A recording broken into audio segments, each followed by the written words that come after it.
A aula de hoje é sobre calorimetria. O que nós temos aqui na calorimetria? Como o próprio nome diz, a calorimetria estuda calor. Bom, o calor é representado pela letra Q e tem a unidade, a caloria. Bom, nós precisamos trabalhar no sistema internacional em muitos casos, então a gente tem que saber converter a caloria em joule. Uma caloria equivale a aproximadamente 4,2 joules. Bom, dentro do calor nós temos dois tipos de calor, que nós chamamos de calor sensível e o que nós chamamos de calor latente. Qual é a diferença entre ambos? Vamos pegar um exemplo do nosso dia a dia. Tu quer tomar um café, por exemplo. Tu vai pegar uma chaleira, tirar a água da torneira que está a temperatura ambiente a 20 graus Celsius. Ninguém toma café a 20 graus Celsius. Nós precisamos aquecer essa água para tomar café. Por exemplo, vamos aquecer a água até ferver a água. Vamos tomar o café a 100 graus Celsius. O que nós vamos fazer? Pegamos a chaleira e colocamos na boca do fogão. Estamos fornecendo calor, porque o fogão é uma fonte térmica, e esse calor está fazendo a temperatura da água aumentar, porque eu quero tomar o café quente. Então a temperatura sai de 20 para 30, 40, 50, 60, até 100 graus Celsius. Então esse calor serviu para quê? Para mudar a temperatura. Nesse momento o calor é chamado calor sensível, porque está mudando a temperatura. Mas se eu esquecer da chaleira no fogão, já deve ter acontecido com muitos de vocês, a gente sabe que a água começa a evaporar, ou seja, entra em ebulição, começa a trocar de estado físico e a temperatura não sai dos 100 graus Celsius. Depois a gente vai ver por que isso acontece. Nesse momento, o calor está servindo para trocar de estado físico e não mudar a temperatura. Então, quando se tem mudança de estado físico, nós chamamos de calor latente. Como a física vai trabalhar apenas com substâncias puras, quando muda de estado físico, não muda a temperatura. E quando muda a temperatura, não muda de estado físico. Nosso primeiro estudo que nós vamos ter aqui é sobre o calor sensível, quando tem mudança de temperatura. A própria fórmula já me mostra aqui um ΔT. Isso significa que quando eu toco o calor, vai me variar a temperatura. Vamos entender esta parte primeiro. Se eu pegar uma barra e tocar calor nessa barra, imagina um maçarico, pode imaginar a boca do fogão, se eu tocar uma quantidade de calor, vai aumentar a temperatura. Se pegar um fogão doméstico, vai aumentar a temperatura. Se eu pegar um maçarico e tocar na mesma barra, vai aumentar mais a temperatura. Por quê? Porque o maçarico vai me fornecer uma quantidade de calor maior, consequentemente eu vou ter uma variação de temperatura maior. A quantidade de calor depende da massa também. Isso observa com facilidade. Se tu precisa fazer uma sopa no fogão de casa, tu faz a sopa para a família tranquilamente. Agora, fazer uma sopa na indústria, que tem vários funcionários, aquele fogão doméstico não é suficiente. Tu precisa de um fogão industrial. Qual é a diferença do fogão industrial para o fogão doméstico? O fogão industrial ele fornece muito mais quantidade de calor. Por que eu preciso? Porque a sopa é maior, porque a massa é maior. Então observe que a quantidade de calor depende da variação de temperatura, mas depende da massa também. E tem uma constante aqui, ó, se considera constante para cada substância, que nós chamamos de calor específico. Então o calor específico a gente tem que deixar bem claro o que seria o calor específico. O calor específico é para substância. Não podemos confundir com capacidade térmica, que é para corpo. Não entenderam, não faz mal. Preste atenção. Pegar uma cadeira de madeira. A madeira tem calor específico. A cadeira de madeira tem capacidade térmica. Certo? Vamos pegar outro exemplo assim. Podemos pegar assim, um prego de ferro. O ferro tem calor específico, é substância.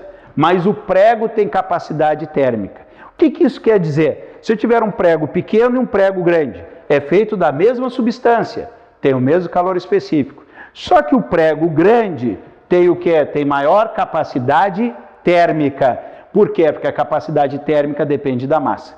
Então vamos tentar entender o que é o calor específico. O conceito está aqui, ó, de uma maneira prática para te entender o conceito. O que é o que mesmo? O que nós já vimos que é calor. Então, calor específico significa a quantidade de calor que uma determinada substância de 1 grama, a substância de 1 grama, varia a sua temperatura em 1 grau Celsius. Entenda com o exemplo aqui de baixo. Vamos pegar aqui o calor específico do alumínio, 0,22 calorias por grama grau Celsius. Isso significa, se eu pegar 1 grama de alumínio, aumentar a temperatura ou baixar a temperatura em 1 grau Celsius, eu vou necessitar colocar ou retirar 0,22 calorias de calor, certo? Bom, na prática, o que significa um calor específico alto e um calor específico baixo? Nós temos um dos maiores calores específicos, é o da água, um dos maiores, isso é bom o aluno já saber. Observe o seguinte aqui, o calor específico da água é 1 caloria por grama grau Celsius, isso é alto. Calor específico do alumínio, 0,22 calorias por grama grau Celsius, é um calor específico baixo. Os metais têm essa característica, ter calor específico baixo. O que isso significa na prática? Se eu pegar um metal que tem calor específico baixo e colocar ele para aquecer, ele aquece rápido e resfria rápido. Já a água que tem um calor específico alto, o que acontece? Ela custa aquecer, mas também custa a resfriar. Vamos pegar um exemplo prático para vocês entenderem. Se eu pegar uma chave de fenda, que ela é de metal, tá? Eu preciso aquecer essa chave de fenda. Ligo a boca do fogão, coloco ali. Em pouco tempo eu tenho um ferro quente. Mas em compensação, se eu sair com a chave de fenda quente, eu sair a andar pela casa, em pouco tempo ela esfria rapidamente. Diferente da água, que se eu botar a água numa chaleira para ferver, vai custar a água aquecer. Quando a água aquecer, a água ferveu. Eu posso sair com a chaleira tranquilamente, que depois de um determinado tempo, a água ainda está quente. Ela custou a aquecer, como custou a resfriar.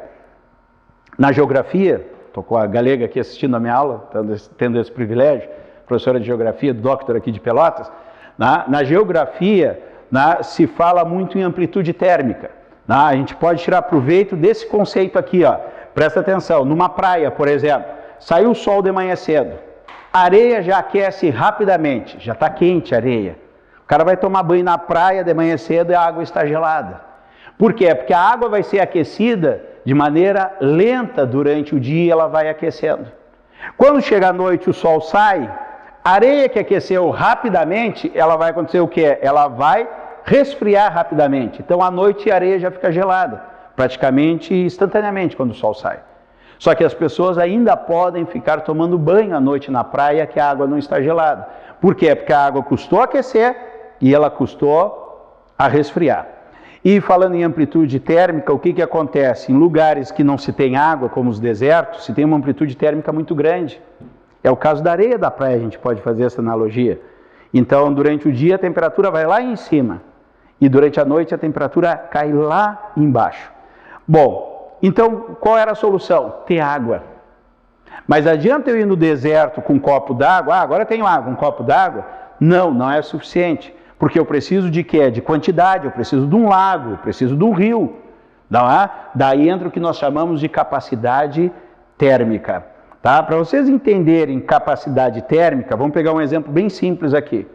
Tu pega num dia de frio, aqui no Rio Grande do Sul, num dia de frio, e o cara serve um café bem quente. Temperatura para tomar um café aí, vamos botar 80 graus Celsius. Eu vou servir 2 cafés. Eu vou colocar um numa caneca grande, isso aqui eu quero que vocês analisem a parte prática, e outro num, que a gente chama de carioquinha, numa xícara pequenininha. Ambos estão a 80 graus Celsius. Ambos estão a 80 graus Celsius. Ambos são da mesma substância, têm o mesmo calor específico, café.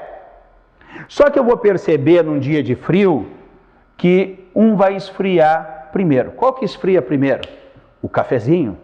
Por quê? Porque ele tem menos massa, tem menos capacidade térmica. Então, os corpos que têm mais capacidade térmica são aqueles que têm mais massa. Por isso que uma mãe, ao alimentar o seu filho, tem a comida quente, o que ela faz? Ela divide em pedacinhos a papinha e vai pegar aquela porção pequena. Por quê? Porque aquela porção pequena vai esfriar mais rápido. Por quê? Menos massa, menos capacidade térmica. Outro exemplo que dá para a gente fixar bem é pegar um fogão a lenha e o cara tem um monte de graveto para queimar, os pauzinhos bem fininhos, né, os gravetos, ou pega uma tora de lenha para queimar. Qual vai ser a diferença? Se eu botar o graveto, aquilo vai consumir rapidamente. Eu vou ter o calor, eu vou perder calor rapidamente. Mas é madeira, da mesma forma que a tora de lenha também é madeira.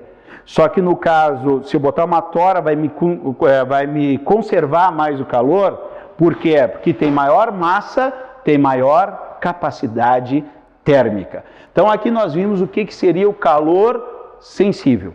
Agora nós vamos para o calor latente. Pessoal, o calor latente acontece quando eu tenho mudança de estado físico, certo?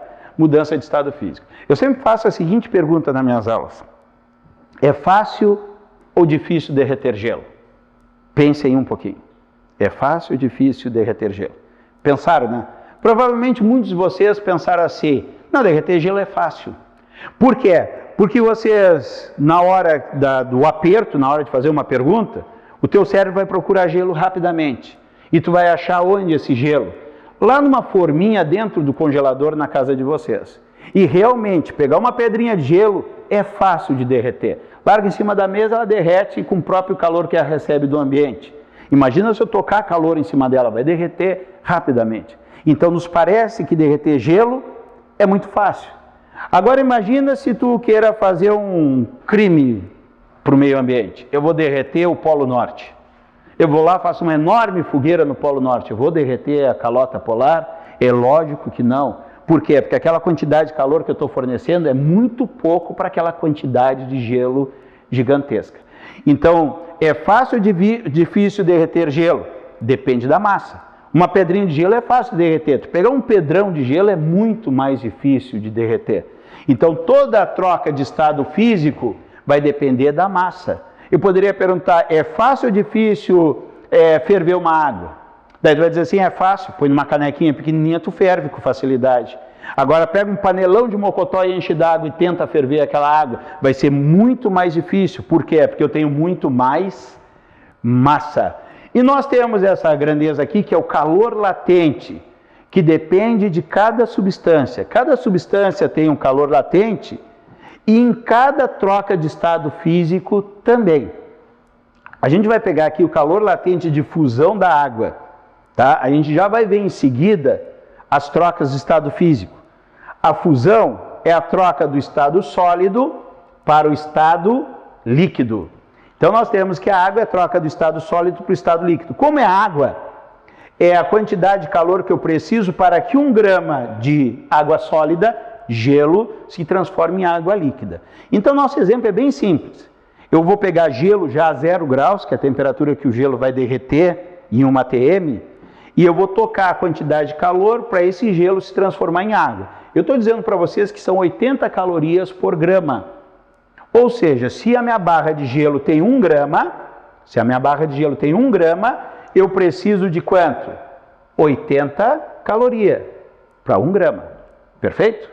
Agora, se a minha barra de gelo tem 10 gramas, regra de 3, é 10 vezes maior, significa que eu tenho 10 vezes mais quantidade de calor. Em vez de ser 80, eu vou ter 800 calorias. E por último, se eu tiver uma barra de gelo de 20 gramas, o dobro dessa de 10 vai ter o dobro de calorias, 1.600. Na realidade, o que eu estou fazendo? Eu vou apagar essas setas aqui. Ó. O que eu estou fazendo para achar a quantidade de calor? Eu estou pegando o calor latente que me deram e eu estou multiplicando pela massa. 80 vezes 1, 80. 80 vezes 10, 800.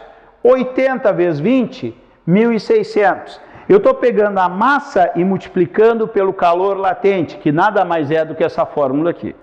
Bom, o que alunos de cursinho acabam memorizando? São dicas universais, vamos dizer assim. Essa formulazinha o pessoal chama de que macete, e essa outra aqui, que mole, que mala, que mel, cada um tem o seu macetezinho. Mas o importante é lembrar dessas fórmulas. Lá quando muda a temperatura e aqui quando muda de estado físico.